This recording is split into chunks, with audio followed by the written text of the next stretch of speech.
Let's talk about gut dysbiosis. ఈ gut dysbiosis ఏంటి, అసలు ఫర్టిలిటీ డాక్టర్ ఈ గట్ గురించి ఎందుకు మాట్లాడుతున్నారు? రీసెంట్ రీసెర్చ్ ప్రకారం everything is related to gut అని ప్రూవ్ చేశారు. So what is this gut dysbiosis? మన గట్లో అంటే మన పేగులలో good bacteria and bad bacteria అని ఉంటాయి.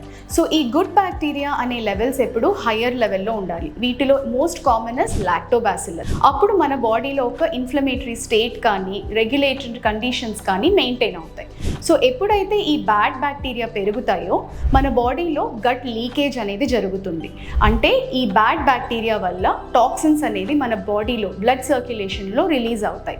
దీనివల్ల హార్మోనల్ ఇర్రెగ్యులారిటీస్ జరగడం, ఓవ్యులేషన్ ఎఫెక్ట్ అవ్వడం, అలాగే కండిషన్స్ లైక్ ఎండోమెట్రియోసిస్లో, పీసీఓఎస్లో, ఆటోఇమ్యూన్ కండిషన్స్ వీటన్నిటిలో ఈ గట్ డిస్బయోసిస్ అనేది మేజర్ రోల్ ప్లే చేస్తుంది. సో ఈ గట్ డిస్బయోసిస్ని ఎలా ట్రీట్ చేయాలి?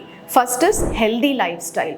మనం తీసుకునే ఫుడ్ సోర్సెస్ కానీ frozen food, packaged food, fried foods ఇవన్నీ అవాయిడ్ చేయాలి. దీంతోపాటు prebiotic and probiotic rich food తీసుకోవాలి. మనం రోజు తీసుకునే కర్డ్స్ ఆల్సో విల్ హెల్ప్.